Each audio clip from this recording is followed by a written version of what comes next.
CJI Gavai ಅವರ ಮೇಲೆ shoe ಎಸೆದ ಪ್ರಕರಣ ಖಂಡಿಸಿ ಅಥಣಿ ಬಂದ್ ಯಶಸ್ವಿ. ಅಥಣಿ ಸರ್ವೋಚ್ಚ ನ್ಯಾಯಾಲಯದ ಮುಖ್ಯ ನ್ಯಾಯಮೂರ್ತಿ ಬಿಆರ್ ಗವಾಯಿ ಅವರ ಮೇಲೆ ಶೂ ಎಸೆತ ಪ್ರಕರಣ ಖಂಡಿಸಿ ವಿವಿಧ ಸಂಘಟನೆಗಳ ಮಹಾ ಒಕ್ಕೂಟದಿಂದ ಕರೆ ನೀಡಲಾಗಿದ್ದು ಅಥಣಿ ಬಂದ್ಗೆ ಮಿಶ್ರ ಪ್ರತಿಕ್ರಿಯೆ ವ್ಯಕ್ತವಾಯಿತು. ಅಥಣಿ ಪಟ್ಟಣದ ಡಾ.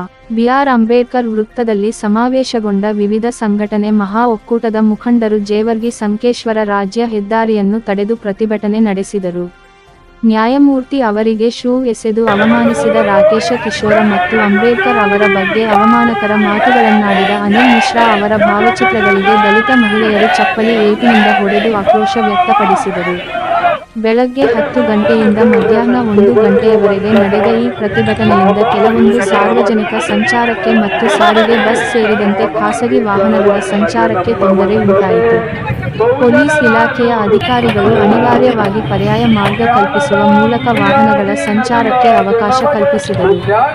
ಈ ವೇಳೆ ದಲಿತ ಮುಖಂಡರು ಹಾಗೂ ಅನೇಕ ನ್ಯಾಯವಾದಿಗಳು ಮಾತನಾಡಿ ಮುಖ್ಯ ನ್ಯಾಯಮೂರ್ತಿ ಗವಾಯಿ ಅವರ ಮೇಲೆ ಶೂ ಎಸೆದಿದ್ದು ಇಡೀ ಭಾರತದ ನ್ಯಾಯಾಂಗ ವ್ಯವಸ್ಥೆಗೆ ಅವಮಾನಗೊಳಿಸಿದಂತಾಗಿದೆ. ಇದು ಪ್ರಜಾಪ್ರಭುತ್ವ ವ್ಯವಸ್ಥೆಗೆ ಮಾಡಿದ ಅಪಮಾನ. ಈ ಘಟನೆಗೆ ಕಾರಣವಾದ ವ್ಯಕ್ತಿಯನ್ನು ಶಿಕ್ಷಿಸಿ ಗಡೀಪಾರು ಮಾಡಬೇಕು. ದೇಶಕ್ಕೆ ಸ್ವಾತಂತ್ರ್ಯ ಬಂದು 75 ವರ್ಷಗಳಾದರೂ ಶೋಷಿತರನ್ನು ಇಂದಿಗೂ ಜಾತಿ ಮನಸ್ಥಿತಿಯಲ್ಲೇ ನೋಡುತ್ತಿರುವುದಕ್ಕೆ ಈ ಘಟನೆ ಸಾಕ್ಷಿಯಾಗಿದೆ ಎಂದು ಆಕ್ರೋಶ ವ್ಯಕ್ತಪಡಿಸಿದರು. ನಂತರ ನ್ಯಾಯವಾದಿಗಳ ಸಂಘ, ವಿವಿಧ ದಲಿತ ಸಂಘಟನೆಗಳ ಪದಾಧಿಕಾರಿಗಳು ರೇರ್ 2 ತಹಸೀಲ್ದಾರ್ ಬಿ.ವೈ. ಹೊಸಕೇರಿ ಅವರ ಮೂಲಕ ರಾಷ್ಟ್ರಪತಿಗಳಿಗೆ ಮನವಿ ಸಲ್ಲಿಸಿದರು.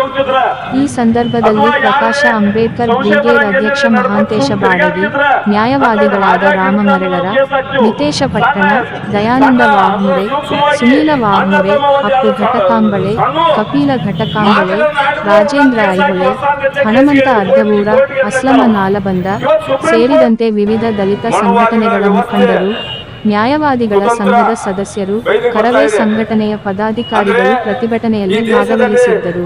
ಸಂವಿಧಾನ ಉಳಿಬಾರದು ಅನ್ನುವವರ ಪಣ ತೊಟ್ಟು ಈ ರೀತಿಯಾಗಿ ಘಟನೆಗಳನ್ನು ಮಾಡ್ತಾ ಇದ್ದಾರೆ. ಸಂವಿಧಾನ ಉಳಿಯದಿದ್ದರೆ ಈ ದೇಶದಲ್ಲಿ ನಮಗೂ ನಿಮಗೂ ಯಾರಿಗೂ ಬದುಕಿಲ್ಲ.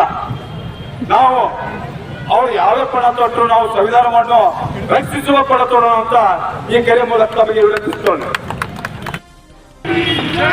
जय जय जय जय जय भीम, जय जय जय जय जय भीम, बोलो रे बोलो,